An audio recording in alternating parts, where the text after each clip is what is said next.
कोई इश्यू नहीं है, उनमें कर लेंगे, वो तो बाद में कट कर देंगे। हटा दें इनको, सेलेक्ट ऑल, चलो। यस, नमस्कार मित्रों। व्यंजन संधि हम पढ़ रहे हैं, और इसके अंदर आज जो हम पढ़ने वाले हैं व्यंजन आगम संधि। ये हमने कल पढ़ लिया था, ठीक है। और कल मैंने आपको नियम बताया था, 3 प्रकार के व्यंजनों का आगम होता है, च का आगम, स का आगम, श का आगम। तो नंबर 1 सबसे पहले च का आगम, नंबर 2 स का आगम, और नंबर 3 श षटकोण का आगम। इनका सबका क्या होता है? आगम होता है। इसमें से सबसे नंबर 1 पर कौन है? हमारा च। ये मैंने आपको पढ़ाया था, इसमें मैंने आपको एक बात बताई थी, ये च कब आता है? च का आगम। और इसके लिए हमने एक नियम निर्धारित किया था कि जब जब स्वर के बाद छ ध्वनि से अगर कोई शब्द आरंभ होता है, यानी छ वर्ण से, तो क्या होगा? यहाँ च का क्या हो जाएगा? आगम हो जाएगा यहाँ पर, ठीक है। कुछ उदाहरण मैंने लिखवाए थे।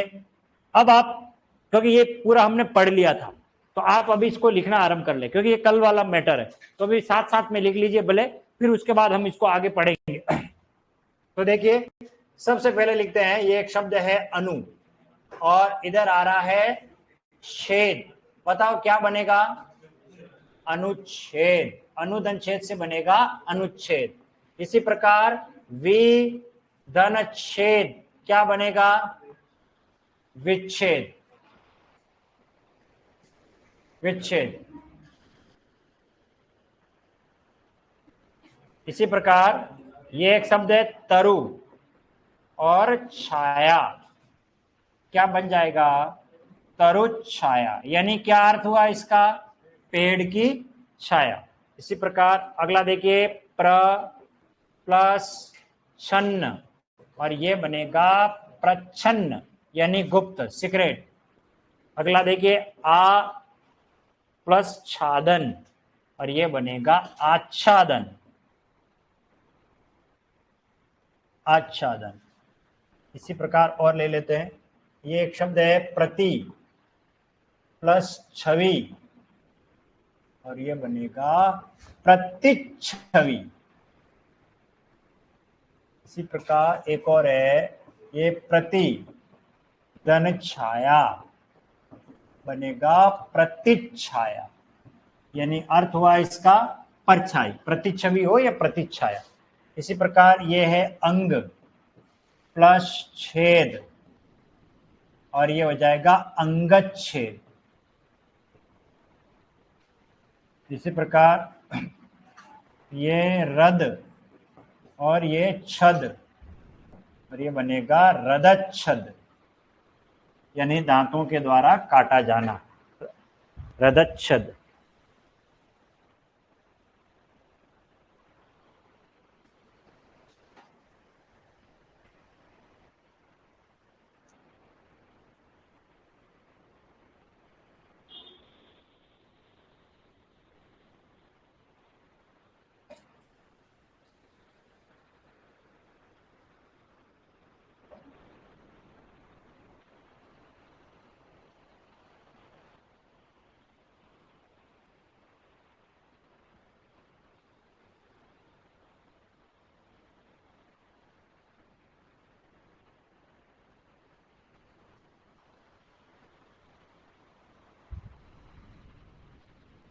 रद का अर्थ होता है दांत, छद का अर्थ होता है काटना, दांतों के द्वारा काटा जाना क्या कहलाता है? रदच्छद।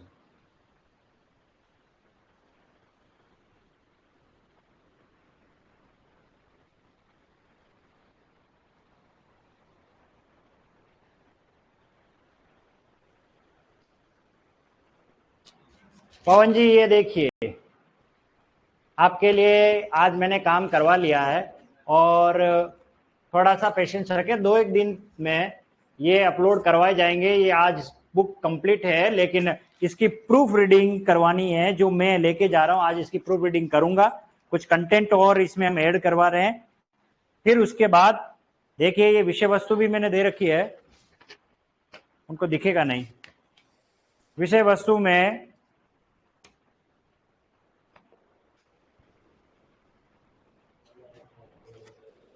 पर्यायवाची अनेकार्थक शब्द युग्म, एक वाक्यांश के लिए एक शब्द, मुहावरे, लोकोक्तियां और पारिभाषिक शब्दावली और विलोम शब्द, यानी 1, 2, 3, 4, 5, 6, 7 और 8 टॉपिक इस किताब से आपको पढ़ लेना।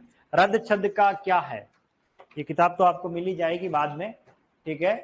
रद छद, रद का अर्थ होता है दांत, टित, और छद का अर्थ होता है काटना,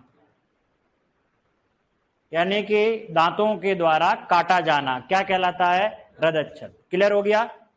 सद दैत्यारी का संधि विच्छेद, रविंद्र सैनी जी, अरे वॉइस नहीं आ रही है, ऐसा कैसे हो सकता है?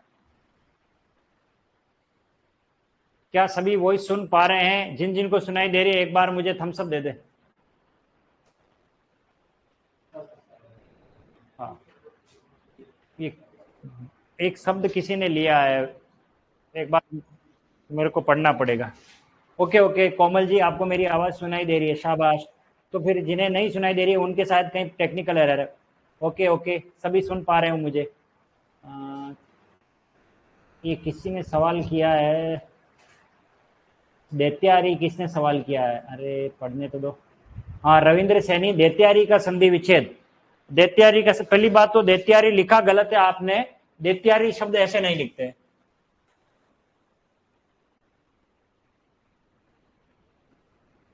दैत्यारी इस तरीके से बनता है। देखिए ये प्रत्यय में पढ़ाऊंगा मैं रविंद्र जी। दिति में यह प्रत्यय लगता है तो शब्द बनता है दैत्य। और 2 बहनें थी, एक थी अदिति और एक थी दिति।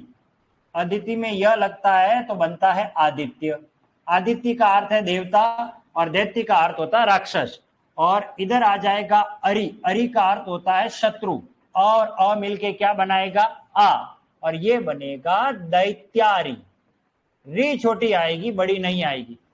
शायद हो सकता है टाइपिंग एरर हो, आपके मोबाइल से आपने जो लिखा हुआ है वो गलत है। बाकी ये संधि विच्छेद होगा इसका, दैत्य प्लस अरि, यानी कि देव राक्षसों के जो दुश्मन है, बस इसका हिंदी भावार्थ ये हो गया।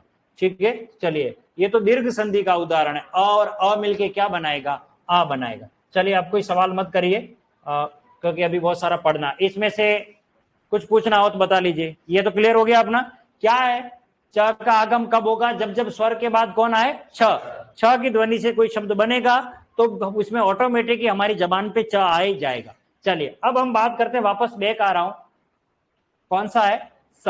अब आप नहीं लिखेंगे, बहुत आसान, क्योंकि मैं आसान नियम ही पढ़ा रहा हूं आज। ठीक है, चलिए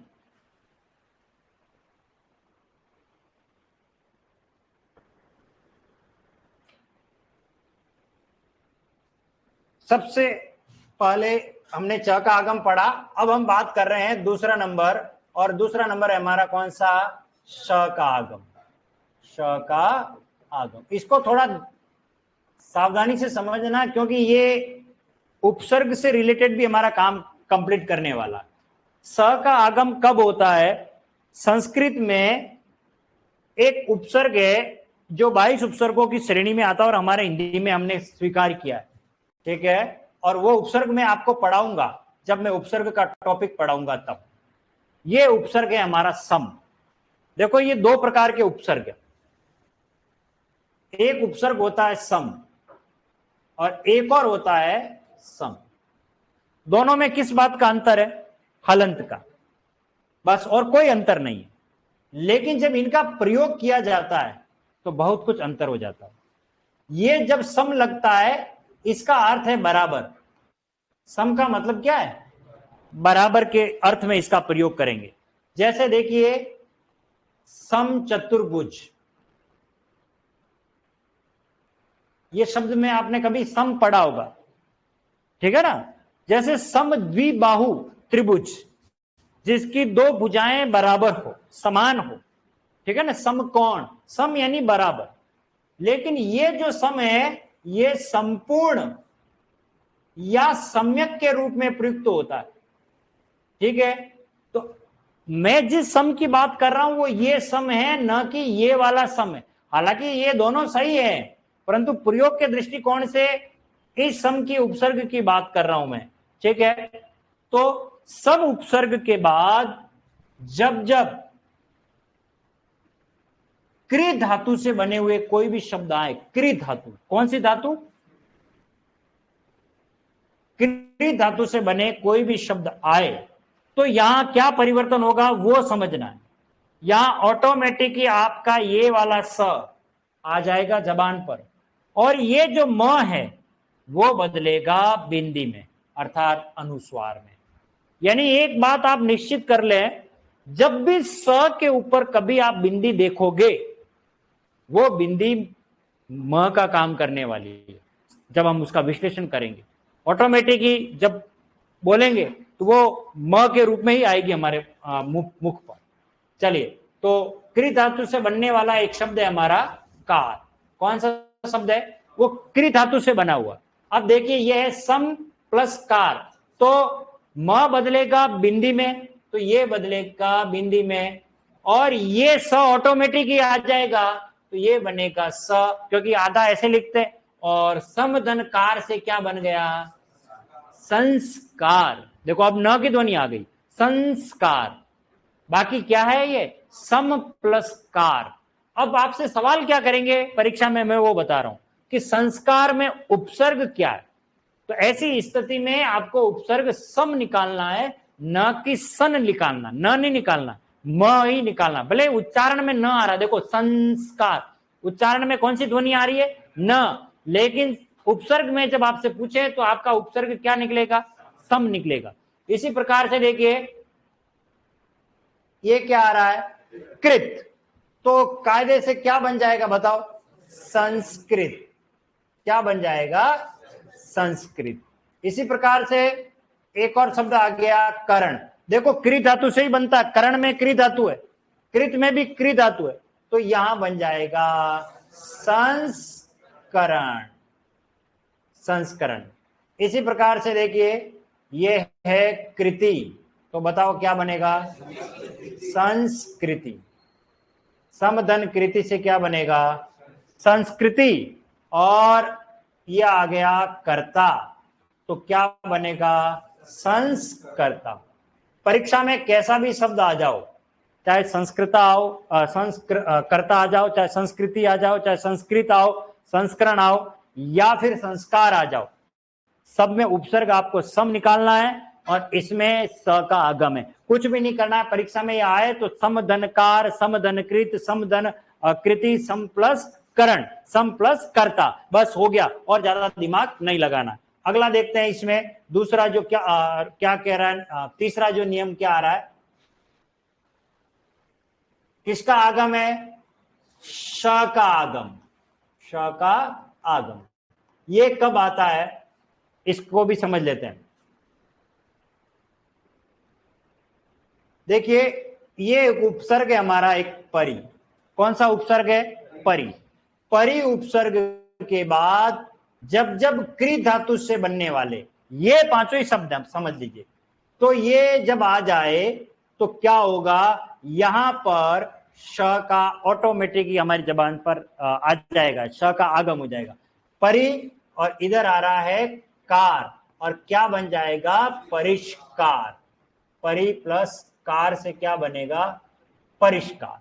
अब परिष्कार का मतलब क्या, पहले वो समझ लेते हैं। परिष्कार का अर्थ है सुधार। परिष्कार का अर्थ क्या होता है? सुधार करना। राजस्थान में एक कोचिंग भी है परिष्कार, मंगल मार्ग, जयपुर में, डॉक्टर राघव प्रकाश द्वारा संचालित।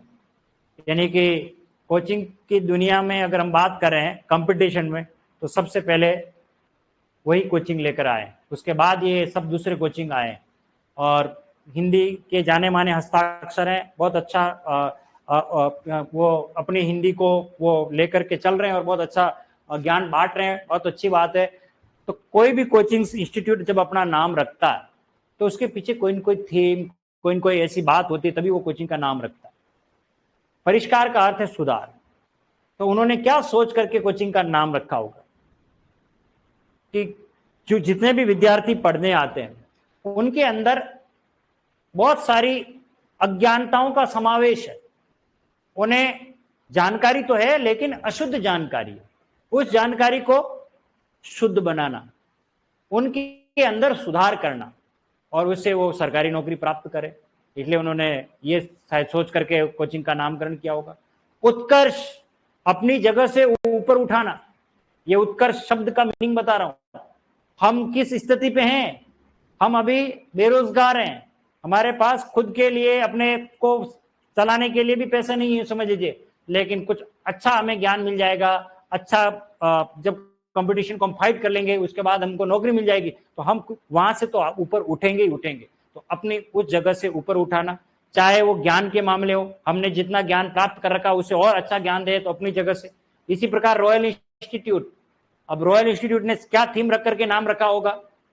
हम जिस स्थिति से, जिस परिवेश से आए उस परिवेश से हम और अपनी लाइफ स्टाइल, अपनी जो हमारी जो आने वाला जो समय है वो एकदम रॉयल बने, एक बहुत बढ़िया शानदार बने, बहुत अच्छा बने। उसके लिए उन्होंने ऐसा नाम शायद सोच करके किया होगा।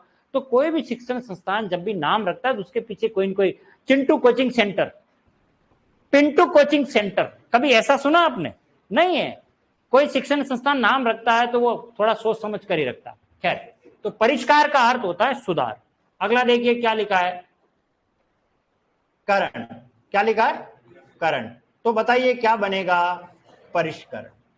देखिए मैं एक एक शब्द को बड़ी गहराई से अर्थ भी बता रहा हूं क्योंकि आगे हमारे अर्थ से संबंधित खूब क्वेश्चन आने वाले हैं। परिष्कार का मीनिंग है सुधार, परिष्करण का अर्थ है सुधारने का पूरा काम। कोई बिगड़ा हुआ काम है उसे सुधारने का काम, परिष्करण पर चल रहा मामला। ठीक है, चेक करना, देखना, करना। भू परिष्करण आपने अभी पढ़ा थोड़ी देर पहले, शब्द है ना। इसी प्रकार से देखिए ये एक शब्द आ रहा है कर्ता और इधर आ रहा है परिष्कर्ता, जो सुधार करने का काम करता है। मैं रोज आता हूं, नए नए शब्द सिखा रहा हूं, देखो ऐसे इसमें मात्रा की अशुद्धि है, ऐसे नहीं होता, ऐसे होता है। तो आपकी नजरों में मैं कौन हूं? परिष्कर्ता, क्योंकि मैं सुधार करने का काम कर रहा हूं। जब किसी ज्वेलर के पास हम जाते हैं, जौहरी के पास जब जाते हैं तो हमारे पास सोना है, तांबा है, पित्तल है या मिक्स कोई है, तो वो क्या करता है? उसका परिष्करण करता है, चेक करता है क्या ये पित्तल है, क्या ये सोना है ना। वो उसको चेक करके बताता है और बोलेगी नहीं सर ये ऐसा है और ये ऐसा है। तो वो भी परिष्कर्ता है, वो परिशोधन करके हमको बता रहा है। इसी प्रकार से देखिए ये एक शब्द है कृति, और क्या बनेगा? परिष्कृति। सुधारने की रीति, सुधारने की प्रक्रिया क्या कहलाती है? परिष्कृति। जैसे देखिए सोना को गर्म किया जाएगा, उसके अंदर अवांछनीय पदार्थ होंगे, वो खत्म हो जाएंगे, फिर शुद्ध सोना हमें प्राप्त होगा। इस पूरी घटना में हमने कितना काम किया? आप जब आए और अब तक ने मैंने बहुत सुधारने का काम किया। मैंने आपको वर्णों के बारे में जानकारी दी, मैंने स्वर संधि पूरी पढ़ाई। तो बहुत सी चीजें हैं जो हम गलत पढ़ते आ रहे थे, वो हमारा काम परिशोधन होता जा रहा है। तो सुधारने की रीति को हम क्या कहते हैं? परिष्कृति। वो पूरा घटनाक्रम परिष्कृति कहलाता है। ठीक है, इसके बाद और कोई बचा हुआ तो देखो कृत। क्या शब्द आ गया? कृत। और ये बनेगा परिष्कृत। सबसे अच्छा शब्द ये परिष्कृत, जिसका सुधार हो चुका और जिसमें कोई अब गलती की संभावना नहीं है। जैसे देखिए पहले पहले किसी बच्चे ने इस प्रकार से आशीर्वाद लिख दिया, क्योंकि वो बचपन से उसी को पढ़ के आया था और ऐसा ही लिखा हुआ मिलता था। और विशेष तौर से छठी पास ड्राइवर बन जाते हैं और वो पीछे लिखते हैं मां का आशीर्वाद ट्रक के पीछे, और वो ट्रक पूरे हिंदुस्तान में घूमता है। कभी देखना आप, ट्रकों के पीछे बड़े अच्छे अच्छे स्लोगन लिखे रहते हैं, शानदार शानदार कोटेशन लिखी रहती। हाँ बहुत सारी, क्योंकि वो पता है कि अब दुनिया को संदेश देना, ज्ञान बांटना, वो भी ज्ञान बांट रहे हैं। कैसे बांट रहे हैं? वो ये शब्द लिख देते हैं आशीर्वाद। अब इस आशीर्वाद के शब्द को दुनिया देख रही है, कहां कहां वो ट्रक सफर कर रहा है, और जो स्टॉप पे बैठे हुए वो शब्द को देख रहे हैं। उस देख करके उसने ये ज्ञान स्थायी कर लिया और उसे शुद्ध मान लेता। लेकिन जब कभी लिखा जाता है, परीक्षा में आ जाता है, हम इसको शुद्ध मान लेते हैं। तो किसी शिक्षक द्वारा ये बताया गया कि नहीं बेटा ये अशुद्ध है, इसका शुद्ध रूप होता है आशीर्वाद। अभी सेट के एग्जाम या स्टेनोग्राफर में आया भी था, आशीर्वाद। बच्चे ने ये चीज सीख लिया, अब वो इसको सही कर रहा। अब ये जो रूप है ये परिष्कृत रूप है, अब इसमें कोई गुंजाइश नहीं है गलती की, ये शुद्ध रूप हो चुका है। तो इसका परिष्कृत रूप कौन सा है? ये वाला। तो परिष्कृत का अर्थ होता है जिसका सुधार हो चुका है, सुधरा हुआ, क्या कहलाता है? परिष्कृत। तो अब वापस बैक आते हैं।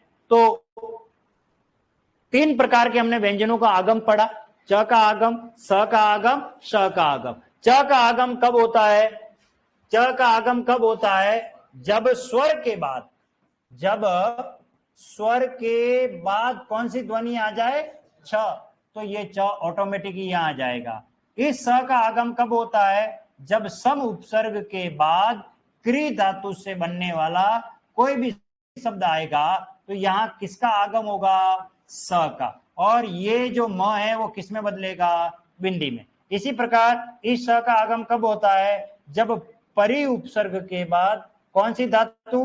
क्री धातु। तो ऑटोमेटिकली कौन सा आएगा? श षटकोण वाले का आगम। यानी इनडायरेक्टली आप देखें तो 2 प्रकार के हमने उपसर्ग पढ़ लिए, सम और परि। क्लियर है? चलिए अब आप इसे लिख लीजिए, दूसरा सम और परि के उदाहरण लिख लीजिए।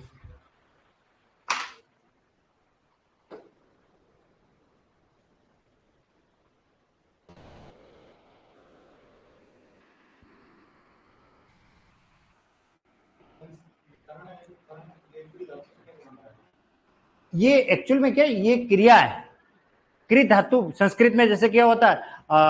लिख धातु, पट धातु, धातु रूप यानी क्रिया रूप है। तो पट से क्या बनेगा?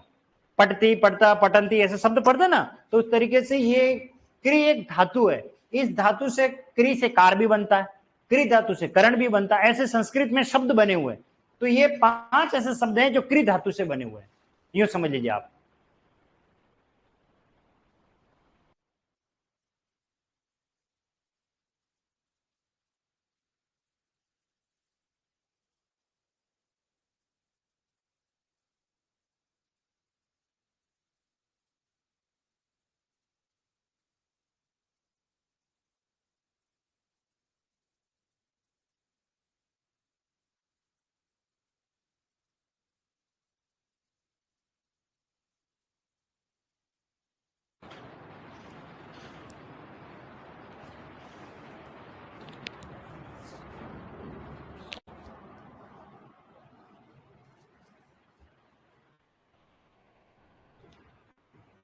संस्कार, संस्कृत, संस्करण, संस्कृति और संस्कृता। परिष्कार, परिष्करण, परिष्कर्ता, परिष्कृति, परिष्कृत।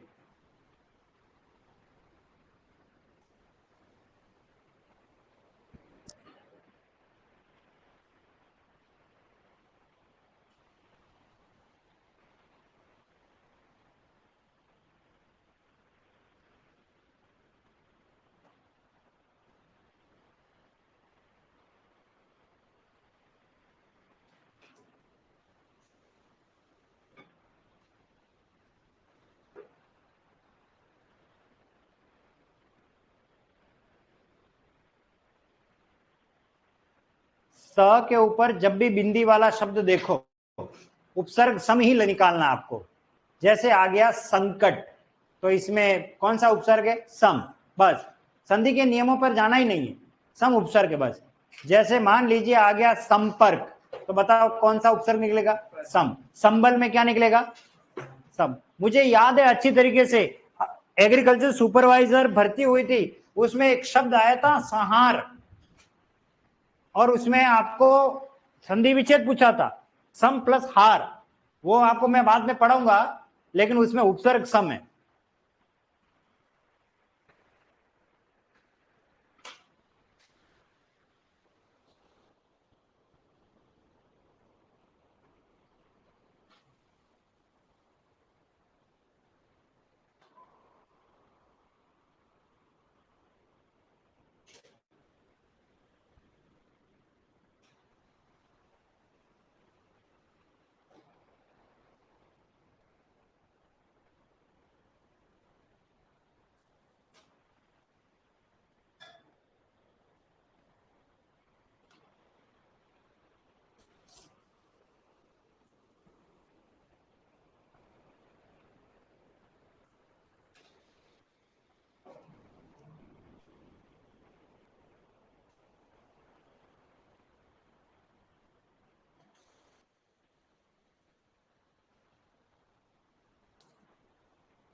लिख लिया सभी ने?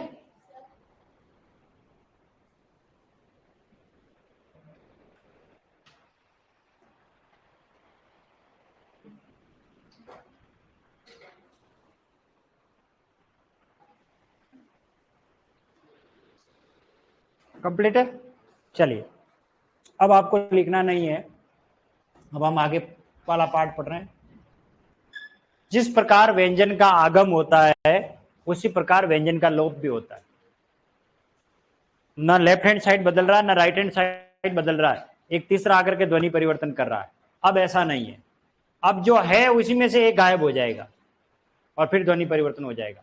तो हम उसको नाम दे रहे हैं व्यंजन लोप। व्यंजन लोप।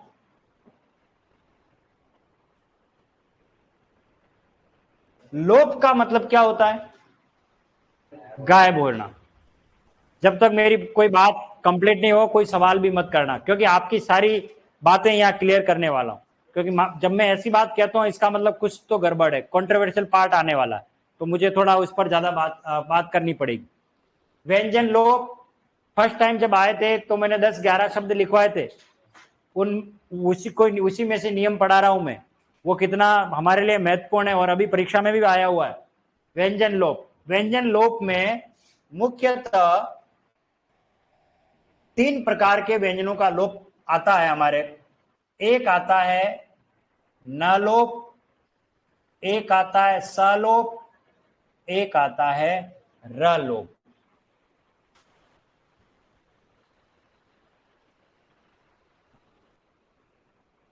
न, स और र, ये सारे के सारे गायब हो जाएंगे। इनमें से सबसे पहले नंबर पर कौन आता है? न। कोई नियम नहीं है इसका, इसका कोई नियम नहीं है, सिर्फ इतना ही है कि संस्कृत के वे शब्द जो नकारांत है, नकारांत का अर्थ होता है जिसके अंत में न आता, वो भी हलंत वाला मूल रूप से, उसके लिए ये नियम लागू होता है, बाकी और किसी के लिए नहीं होता। तो अब इसको यूं समझ लेते हैं, नकारांत शब्द यानी न लोप पढ़ा रहा हूं, न लोप, न लोप। अब न लोप कहां कहां मिलेगा हमें, उसके लिए हमें शब्द पता होने चाहिए। देखिए ये एक शब्द है, संस्कृत का शब्द है, मैं अभी सारे शब्द लिख रहा हूं, खाली परिचय करा रहा हूं, आप तो ये देखना क्या उसके अंत में न आ रहा है कि नहीं आ रहा। पक्षिन,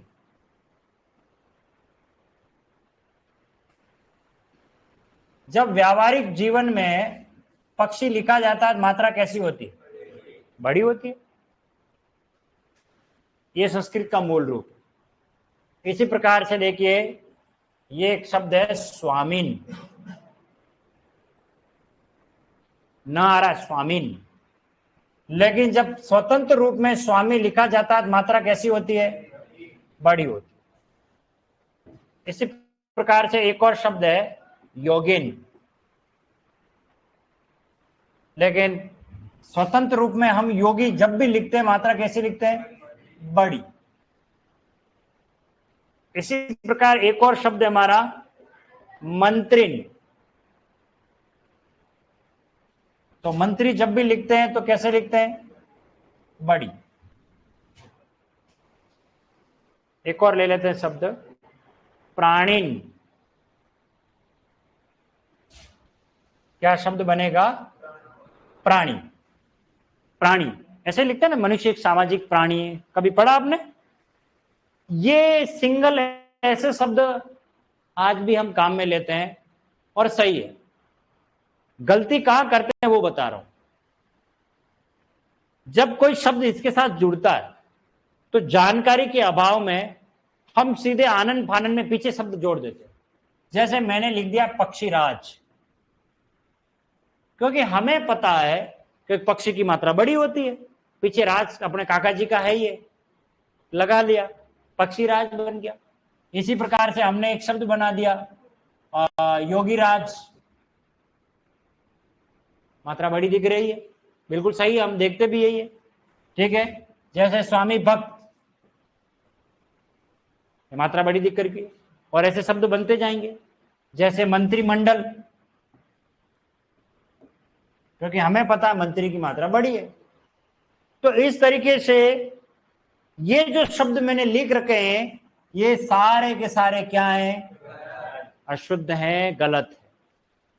क्यों? क्योंकि हमें इस नियम का हमें पता नहीं था। चलिए इस पर बात करें। अब है पक्षीन, प्राणीन, युवन, ऐसे कुछ शब्द आ रहे हैं।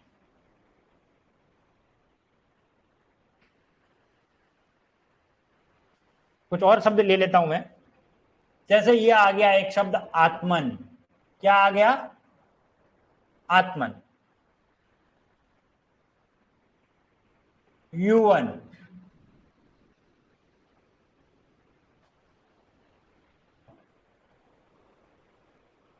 पक्षिन, राजन,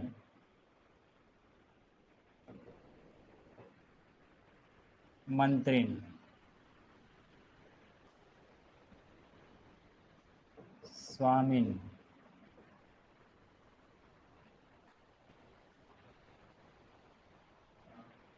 और भी कोई शब्द आएगा तो लिख देंगे, और एक और लिख देते हैं।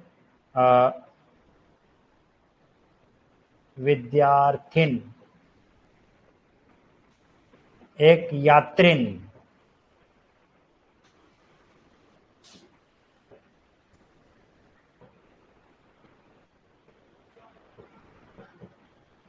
कंसेप्ट क्लियर करवा रहा हूं इसलिए थोड़े शब्दों को गहराई से ले रहा हूं, गलती की संभावना नहीं होगी। चलिए ये कुछ शब्द है जिसके अंत में क्या आ रहा है? ना आ रहा है। ठीक है, चलिए अब पक्षिन, और इसमें जुड़ेगा आपका राज। कुछ भी नहीं करना है। जब संधि होती है तो ये न गायब हो जाएगा, तो न गायब हो जाएगा। अब बचा आपका कौन? पक्षी, और ये आ जाएगा पक्षी राज। बस इतना ही करना है।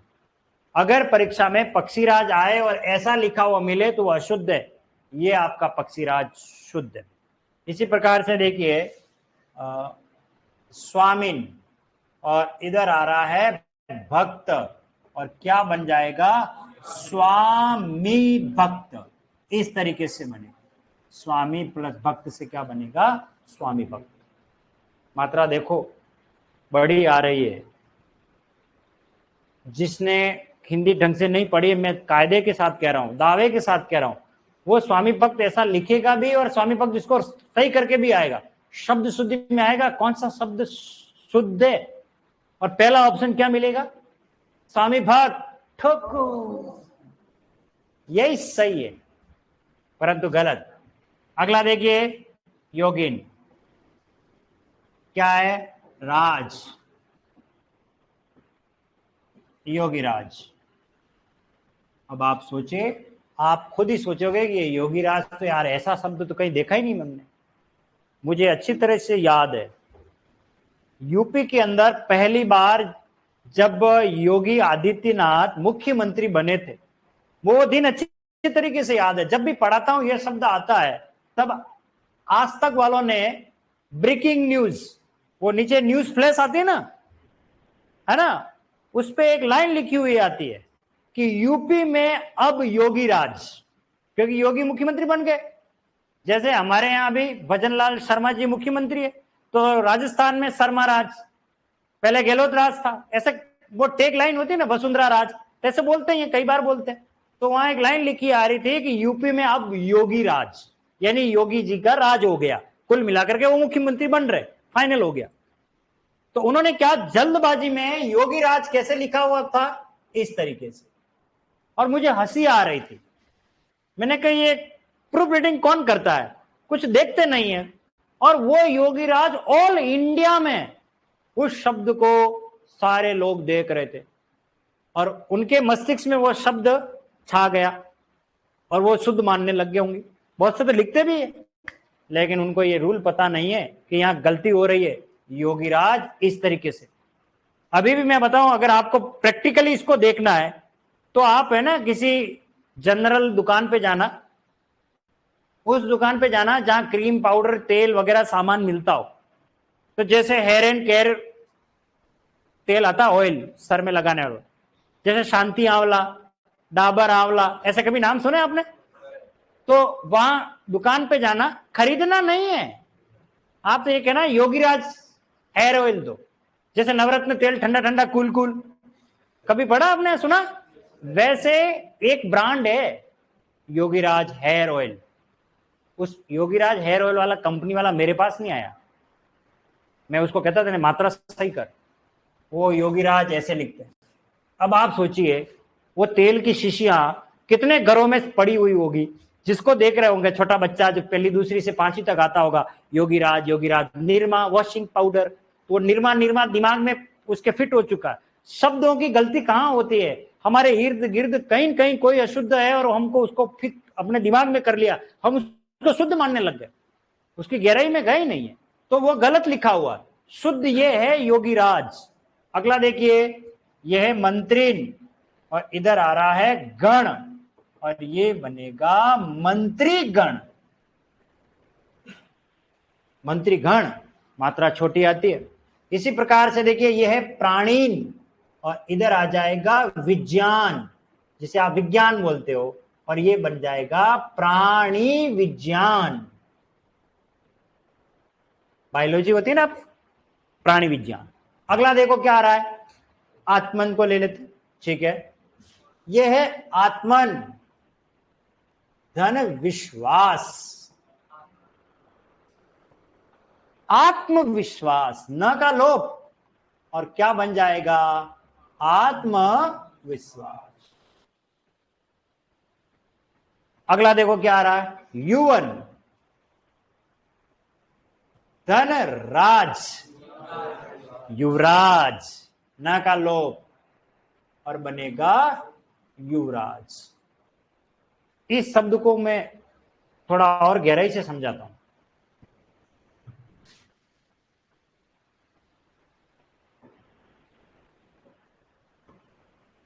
पढ़िए क्या लिखा है, गलती कहां होने वाली वो बता रहा हूं मैं। युवा अवस्था एक शब्द है, और कोई मेरे जैसा पेपर सेटर है वो यहां से प्रश्न जरूर पूछेगा और लड़के गलती करेंगे। युवा अवस्था का संधि विच्छेद सामान्यतः हमारे मस्तिष्क में फिक्स है। मूल शब्द है युवा, और क्या आ रहा है? अवस्था। तो आ और अ मिलकर के आ बना रहा है, दीर्घ संधि बन रही है। परंतु आपको पता होना चाहिए युवा शब्द युवन से बना हुआ है, जैसे युवराज युवन से बना। तो युवा अवस्था का सही संधि विच्छेद अगर आपको देखना है तो युवन प्लस अवस्था, ये है सही संधि विच्छेद। तो अब इसमें किसका लोप हो जाएगा? न का, और अ मिलके क्या बनाएंगे? आ बनाएंगे। इसलिए पेपर सेटर इसको चौथे ऑप्शन में देगा, इसको पहले ऑप्शन में देगा, तो जल्दबाजी में हम इसको राइट करके आ जाएंगे। इसका एक तीसरा ऑप्शन और भी होगा, उक्त दोनों, वो राइट करना है, क्योंकि युवा अवस्था का संधि विच्छेद अगर ऑप्शन में ये नहीं है और खाली उसने युवा अवस्था ही दे रखा, इसका मतलब वो युवाओं की अवस्था के बारे में बता रहा है, तो आपको इसे प्राथमिकता देते हुए शुद्ध मानना और सही करना है। और ये भी दे रखा और ये भी दे रखा है, तो प्राथमिकता इसी को ही देनी है, क्योंकि पेपर सेटर ये देखना चाह रहा है कि आपको युवन का कंसेप्ट है या नहीं। और अगर ये भी दे रखा है, ये भी दे रखा है, तीसरा ऑप्शन और दे रखा है, उक्त दोनों, तो फिर उक्त दोनों राइट करने, क्योंकि पेपर सेटर ये देखना चाह रहा है कि क्या आप इन दोनों के कंसेप्ट को अच्छी तरीके से समझ पाए। बात समझ में आ गई? इसलिए युवा अवस्था का संधि विच्छेद युवन धन अवस्था करना, अगर विकल्प में नहीं मिले तो फिर हमें क्या करना है? युवा अवस्था करना। क्लियर है? चलिए वापस आते हैं। इसी प्रकार देखिए, मैं लिख रहा था, बच्चे ये कह रहे सर ये दो बार आ गया पक्षिन। अरे शब्द दो बार भले आए, उदाहरण दो पढ़ाऊंगा। यह है पक्षिन प्लस गण, और क्या बन जाएगा? पक्षी गण। इस तरीके से बने। अब आप देखिए कितना शब्द हम गलत लिख देते हैं। यह देखिए राजन, और इधर आ रहा है ऋषि, न का लोप। मैंने कहा ना, जब लोप होने के बाद आगे की घटनाक्रम, इधर कौन है? अ, इधर कौन है? री। अ के बाद री बनाता है अर, सप्त धन ऋषि, सप्त ऋषि। तो राजन धन ऋषि से क्या बनेगा? राज ऋषि। और आपको पता होना चाहिए, जब मैंने राज ऋषि पढ़ाया था तब भी मैंने राजन धन ऋषि संधि विच्छेद किया और कोष्टक में न लोप पढ़ाया है। मैंने कहा इसका विश्लेषण मैं आगे पढ़ाऊंगा। ये सारी बातें उसी की हो रही है। अगला देखिए, यह है मंत्रिन और इधर आ रहा है परिषद। तो बताओ क्या बनेगा? मंत्री। और इसमें मात्रा कैसी आएगी? छोटी आएगी। मंत्री में मात्रा बड़ी आती है। अभी भी मैं इसका पूरा कंसेप्ट अभी और समझाऊंगा। और ये है स्वामीन और इधर आएगा नारायण। क्या लिखा है? स्वामी। गुजरात में जाओगे मैक्सिमम स्वामी नारायण के मंदिर हैं, ठीक है, वहां मात्रा छोटी ही मिलेगी आपको। और ये है स्वामी नारायण, स्वामी नारायण। इसी प्रकार विद्यार्थीन प्लस गण, वेरी मोस्ट इंपोर्टेंट, परीक्षा में आएगा शब्द शुद्धि में। और ये बनेगा विद्यार्थी गण, विद्यार्थी गण, इस तरीके से बनेगा। और यात्री, आप यात्री बड़े में लिखते हो, ठीक है ना, कृपया यात्री गण ध्यान दे। तो यहां आ जाएगा गण और ये बनेगा यात्री गण। जबकि आप देखना, यात्रीगण अपना सामान कहते हैं ना अवेयर के रखें, संभाल के रखें, वो लिखे रहते हैं बसों में, डायलॉग लिखा रहता है, वहां सब जगह यात्री की मात्रा बड़ी लिखते हैं। क्या करें, वो मेरे पास आए नहीं पढ़ने के लिए। अब आप लोग समझ गए होंगे, आप गलती निकालोगे, ठीक है ना। मैं कल शाम को क्या है कि हमारे फ्रेंड के साथ एक टमाटो सूप है ना, तो वो पीने के लिए गए हम। तो वहां लिखा था मयूर ब्रांड टमाटो सूप। तो मेरी तो आदत होती है, शब्द पे गलती चली जाती है। तो हाथ में तो टमाटो सूप है और वो शब्द लिखा हुआ मयूर। मैंने कहा यार ये मयूर गलत लिखा है, और ये डिस्काउंट भी गलत लिखा हुआ, ये न नहीं आता, इसमें अणा आता है। तो बोले गुरुजी अभी पी लो अभी मात्रा छोटी करे, बड़ी टमाटर सूप है ना, वो टमाटर सूप ही रहेगा, चेंज नहीं होगा, आप इसको पी लीजिए। पर मेरी क्या गलती पर नजर जल्दी जाती है। तो क्या है, ये यात्री शब्द कई बार देखता हूं तो वहां यात्री गण लिखा रहता है, वो गलत लिखा रहता है। यात्री प्लस गण से क्या होगा? यात्री गण। चलिए आगे देखते हैं। युवावस्था वाला मैंने आपको समझा दिया। अब मुझे एक बात बताइए, अगर परीक्षा में आ गया युवाणी, तो बताइए इसका संधि विच्छेद। युवन प्लस वाणी, ये बनेगा युवाणी। ये वेरी मोस्ट इंपोर्टेंट है, शब्द शुद्धि में आएगा। सन्यासीन प्लस वर्ग, और ये हालांकि नोट्स में है आपके, मैं पढ़ा दूंगा। और ये बनेगा सन्यासी वर्ग। ये है वेरी मोस्ट इंपोर्टेंट, क्योंकि हम अपने व्यावहारिक जीवन में आज दिन तक तो सन्यासी ऐसे ही लिखते आए, मात्रा बड़ी लिखते आए और लिखते भी हैं। क्योंकि सन्यासी जब लिखा जाता तो जैसे यात्री में बड़ी, पक्षी में बड़ी, स्वामी में बड़ी, मंत्री में बड़ी, तो सन्यासी में भी बड़ी। लेकिन गलती होती है, पीछे वर्ग लगा करके शब्द बना देते सन्यासी वर्ग, जो कि क्या है? अशुद्ध है। जबकि बनेगा सन्यासी वर्ग। किसका लोप होगा? न का लोप। बात समझ में आ गई? चलिए अब बात ये आती है कि इन सभी शब्दों में थोड़ी गहराई क्या, इसको किस तरीके से समझे। ये एक शब्द है पक्षी, और ये एक शब्द है मंत्री, और ये एक शब्द है स्वामी। ऐसे सारे कई शब्द पढ़ा है मैंने, यात्री, विद्यार्थी, सन्यासी। इन सब में एक बात कॉमन है, मात्रा कैसी है? बड़ी। तो इन लोगों ने कुछ शब्दों को कहा कि हमारे साथ जुड़ जाओ। ये अक्खड़ और डीठ प्रकृति के हैं, अपने आप को बड़ा मान रहे। मंत्री ने किसी से कहा होगा, तो मंत्री ने कहा भाई तू मेरे साथ जुड़ जा। तो शब्द ने कहा कि अगर ऐसे हैकड़ी में बुलाएगा डीठ होकर के तो नहीं आऊंगा तुम्हारे पास, थोड़ा विनम्र बन, पोलाइट बन, तभी मैं तुम्हारे साथ आऊं। बोले क्या? कि मेरे लिए स्थान बना। विनम्रता का कितना प्रभाव वो बता रहा हूं। इसने कहा क्या करना, अपने आप को झुकाओ। इसने अपने आप को झुकाया और मंत्री गण बन गया, क्योंकि वो मात्रा छोटी कर दी, मंत्री गण बन गया। इसी प्रकार से स्वामी को ने कोई शब्द की जरूरत पड़ी भक्त की, तो इसने अपने आप को झुकाया और मात्रा बड़ी किससे क्या बना दी? छोटी बना दी। तो ऐसे शब्द बन गए। फिर एक बार इन शब्दों ने वापस मीटिंग की, कि कब तक हम अपने अस्तित्व के साथ खिलवाड़ करते रहेंगे, ऐसे झुकते रहेंगे। अब ऐसा करते हैं, इन कमबख्तों को जब अपनी जरूरत पड़ेगी ना, तब हम अपना खोया हुआ स्वाभिमान वापस लेंगे। कौन व्यक्ति बड़ा बनना नहीं चाहता?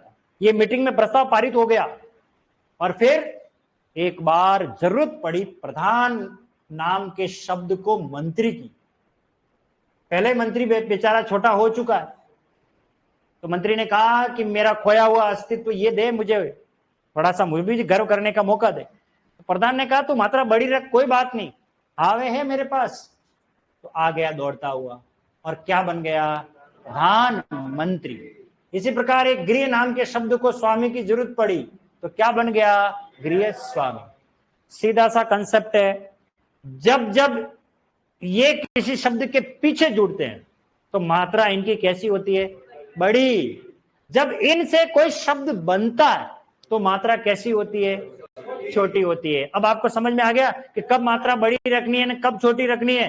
क्योंकि जब इनसे कोई शब्द बनेगा तो इनको जरूरत है, और जरूरत वाला जो होता है हमेशा झुकता है, विनम्र बनता है, अक्खड़ नहीं है। अक्खड़ बनता है, वो अपना अस्तित्व समाप्त कर लेता है। उदाहरण दिया था मैंने पहले भी और वापस दोहरान कर रहा हूं कि एक नदी के किनारे एक बरगद का पेड़ था जिसकी जड़ें बड़ी मजबूत थी।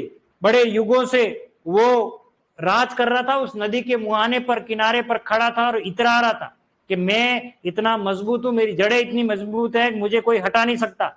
वहीं छोटी सी वो घास, दोबड़ी, दुर्वा, दोब जिसको हम कहते हैं, वो भी कहीं उग रही थी। और उस बड़े पेड़ को देख करके मनी मन डर भी रही थी कि ये पेड़ तो बड़ा विशाल है, नदी के तेज बहाव आएगा, मैं तो कहीं पता ही नहीं पड़ा मैं किधर चली जाऊंगी घास। लेकिन इसके हुआ विपरीत। नदी का जब तेज बहाव आया तो पेड़ झुका नहीं, तो उस नदी के जल में जड़ समेत उखाड़ करके कहीं फेंक दिया गया, दूर दराज तक, नामो निशानी नहीं। और वो जो घास थी वो नदी के बहाव में अपने आप झुक जाती है और पानी उसके ऊपर से निकल जाता है, विनम्र बनती है, वो अक्खड़ नहीं होती है। फिर पानी कम होता है, फिर वो घास जहां थी वहीं खड़ी रहती है और आसपास देखती है कि यहाँ बरगद का पेड़ था, किधर गया, कहीं दूर तक नजर नहीं आता। इसलिए कभी कभी हमें विनम्र बनना चाहिए और विनम्रता से हमारे काम हो जाते हैं। खैर चलिए, तो ये अक्षर ज्ञान तो हो गया हमारा। अब आप ये लिख लीजिए न लो, फिर हम आगे बात करेंगे। संयोग, संक्षेप, संत्रांश का संधि विच्छेद बताइए। समधन योग, समधन क्षेप, समधन त्रास। रविंद्र जी, हमारे अगले नियम में आज आऊंगा, आप थोड़ा धैर्य रखें। सर कोई भी टॉपिक पूरा होने पर उसे रिलेटेड क्वेश्चन लिखवा दिया करो सर। संधि हो रहे हैं, इसमें क्वेश्चन तो एक साथ ही होंगे भाई। कोमल जी, हाँ क्वेश्चन तो बहुत है किताब में, पीछे आपको मिलने वाली है, उसमें पढ़ लेना। और बाकी तो मैं आपको जब टेस्ट दूंगा उससे आपके क्लियर हो जाएगा। एक बार संधि पूरी पढ़ लेवे, फिर ऑब्जेक्टिव खूब कराएंगे हम। एमसीक्यूज आपके होंगे, टेंशन ना लेवे। और बैग लेना। अच्छा ये वाला व्यंजन लो, ओके।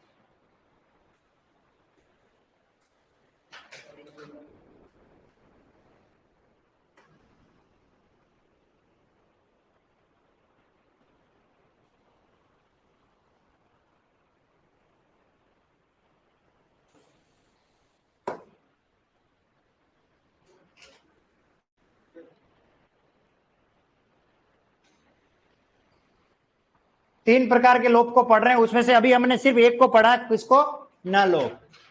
और उसके उदाहरण है वे शब्द जो नकारांत हैं, जिसके अंत में न आता है, पक्षीन, स्वामीन, योगीन, मंत्रीन, प्राणीन, आत्मन, युवन, राजन।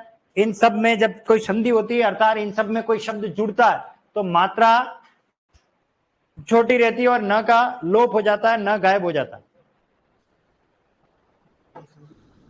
नहीं, गुण संधि, क्योंकि अर परिणाम मिल रहा है।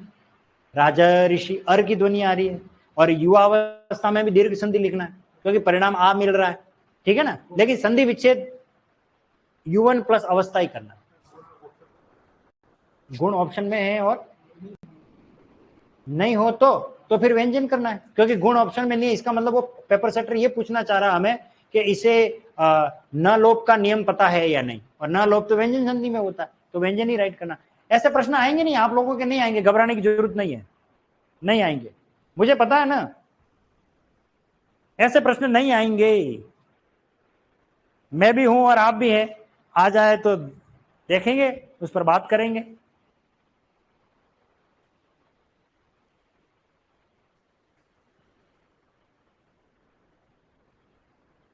पेपर सेटर को प्रश्न बनाना ही नहीं आते हैं, पहली बात तो। 15 क्वेश्चन आएंगे, उसमें भी 3 तो है ना गलत दे देंगे। मुझे समझ में नहीं आता, उनको 15 प्रश्न बनाने की औकात नहीं है, हैसियत नहीं है उनकी। हाँ, क्योंकि कंट्रोवर्शियल हो जाएगा, भर्ती अटक जाएगी, उसकी आंसर की जाएगी, कोर्ट में जाएंगे, तब तक चलता रहेगा। 1.5-2 साल निकल जाएंगे, सरकार को भी मजा आ जाएगा, वाह चलो बड़े अच्छा हुआ 2-3 प्रश्न गलत कर दिए तुम लोगों ने, फिर बाद में रिजल्ट निकालने के बाद इन प्रश्नों को करो डिलीट। अब नहीं तो, लेकिन जिसने किए होंगे उनकी तो मेहनत, वक्त तो सब जाया हो जाएगा, बेकार हो जाएगा। ये सब खेल है। इस भर्ती प्रक्रिया में बहुत सारा षड्यंत्र होता है, हम मुख दर्शक बन करके खाली देखते हैं। अब आप सोचिए, एसआई की भर्ती को लेकर के भी एक नया बवाल हो रहा है। पहले तो बवाल क्या था कि सब नकल हुई है, नकल हुई है, लार्ज स्केल पे चिटिंग हुई है, लोगों ने पेपर हो गए, बिक गए। चलो ठीक है, बात समझ में आ गई, उनको पकड़ो। अब सरकार के लिए ये गले की फांस बन गई कि किस किस को पकड़े, पता ही नहीं पड़ रहा कितने जनों के हाथ में पेपर गया है। इसलिए फिर अंत में निर्णय क्या लिया जा रहा है कि इसको भर्ती प्रक्रिया को ही क्या करो, रद्द कर दो, बस बात ही खत्म। अब रद्द कर दो तो एक नई और चुनौती आ गई है कि इस भर्ती प्रक्रिया में कुछ तो ऐसे थे जिनको सरकारी नौकरी थी, वो छोड़ चुके हैं और वो एसआई की ट्रेनिंग में लग गए। अब उनका क्या होगा? वो जाकर के धरना करने बैठ गए हैं, उनको साथ वो करने लग गए, और अब गेंद मुख्यमंत्री के पाले में डाल दी। अब जो करना है वही फैसला करेंगे कि क्या करना है, इसको रद्द करना है कि नहीं करना है। आपसे सवाल अगर किया जाए तो आप एक स्वर में क्या कहोगे? है?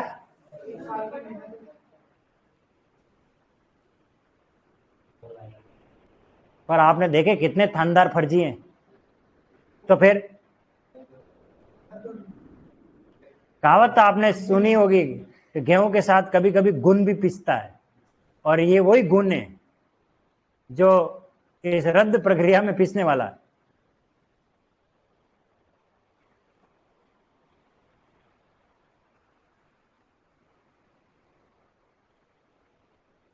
पैसों की लालच में कितना खिलवाड़ होता है, आप देख लो।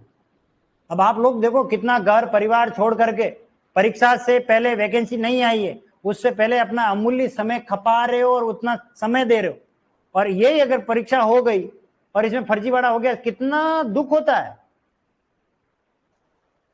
बहुत दुख होता है। जाके पाव न फटे बिवाई, वो क्या जाने पीर पर आई, ये कहावत यही है। जिसके पैरों की एड़ियां कभी फटी नहीं हो ना, तो उससे खून निकलने का दर्द कोई दूसरा जान ही नहीं सकता। उसके लिए एड़ियां फटनी जरूरी है, और घर में क्रैक क्रीम होनी चाहिए। लिख लिया सभी ने? लिख लीजिए,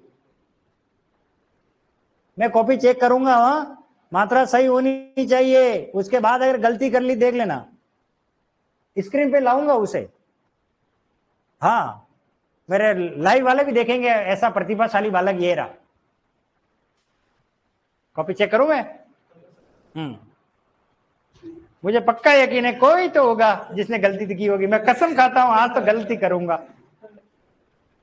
शाबाश, बहुत बढ़िया, अच्छी बात है। चलो, मुझे आत्मविश्वास है। बढ़िया, वेरी गुड, ऐसे अच्छा शुद्ध लिखोगे ठीक रहेगा। हाँ,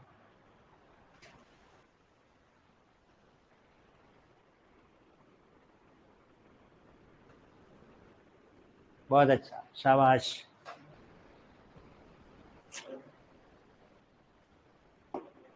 अब आप लिखना, पक्षीराज लिखना सीख गए? जब फर्स्ट टाइम आए स्वामी भक्त लिखा है तब तो गलत लिख रहे थे। हाँ, तो ऐसे ही तो सुधार होगा।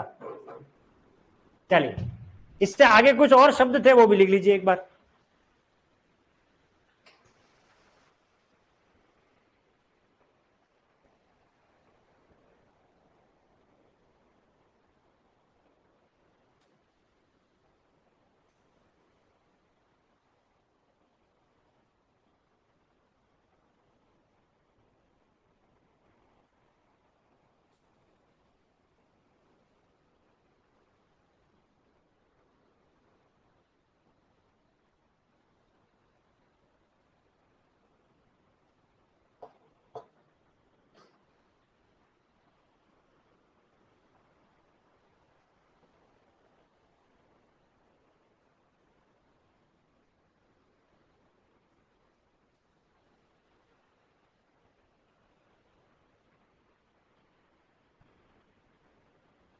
कंप्लीट?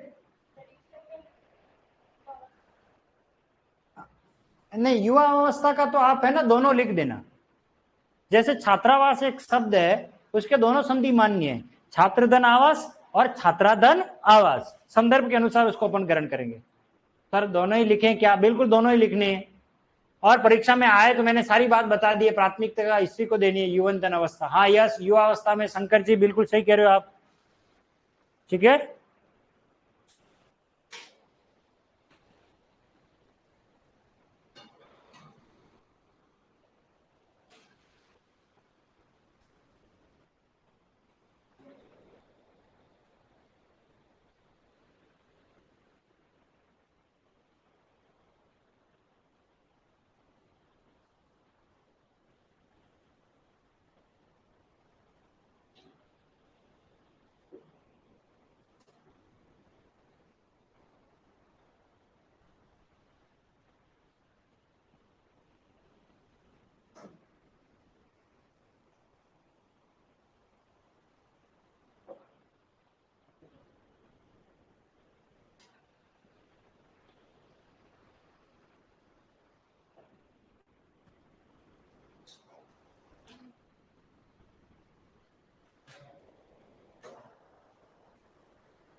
बस हो गया। चलिए, अब कुछ भी नहीं है शायद, मेरे ख्याल से लिखा नहीं, ये हो गया क्लियर है, ये अपन ने पढ़ लिया था। चलिए सर, मैंने मंत्रिन को नत्रिन लिख दिया। अब यार नत्रिन लिख दिया तो मैंने नत्रिन थोड़ी लिखा, तो बोल रहा हूं वो तो सुन ले मैं, लेकिन अब सही कर लिया। ओके बढ़िया, चलिए अच्छी बात है। हाँ कुछ होते हैं हमारे हमारे विनोद जी बहुत अच्छे हैं। सर नोट्स बुक कब आ जाएगी? अरे आ जाएगी, आज ही तो मेरे को मिली है। अरे बुक मिली है और कोई नहीं मिली है। हाँ हाँ, वो आज ही मिली है। ये देखिए आपको इसमें ये अनुक्रमणिका मिलेगी, उसमें आपको पढ़ना क्या है वो मैं आपको बता देता हूं। उसमें और कोई टॉपिक मत पढ़ना, ये तो विलोम शब्द का टॉपिक पढ़ोगे, एक पर्याय का, एक अनेकार्थक का, एक वाक्यांश, मुहावरे, लोकोक्ति और पारिभाषिक शब्दावली, बस, और एक शब्द युग्म। इसके अलावा आपको उस किताब में कुछ भी नहीं पढ़ना है। क्यों नहीं पढ़ना है? क्योंकि मैं पढ़ाऊंगा। संधि हम पढ़ रहे हैं, समास हम पढ़ेंगे, उपसर्ग हम पढ़ेंगे, प्रत्यय हम पढ़ेंगे, शब्द शुद्धि पढ़ेंगे, वाक्य शुद्धि पढ़ेंगे, और ये सभी टॉपिक पढ़ाऊंगा मैं। लेकिन क्या है कि समय का सदुपयोग होता रहे, दो दो तीन तीन हम शब्द युग्म याद करें, पर्यायवाची याद करें, विलोम शब्द याद करें, ठीक है ना। तो उस समय जब मैं पढ़ाऊंगा तो उस समय थोड़ा अच्छा लगेगा आपको, हाँ ये हमने कुछ पढ़ा है हमारे काम का। ये मेरे जो ऑनलाइन वाले सवाल कर रहे हैं, गिरीशा है, हाँ अरे नाम का क्या करना है अभी, इसको देखिए आप तो, ठीक है। चलिए बाकी हम बात करेंगे सलोप और रलोप क्या है जानने के लिए देखें अगला एपिसोड, बात करेंगे अब अपनी अगली क्लास में। तब तक के लिए स्वस्थ रहे, व्यस्त रहे और मस्त रहे और जीवित रहे।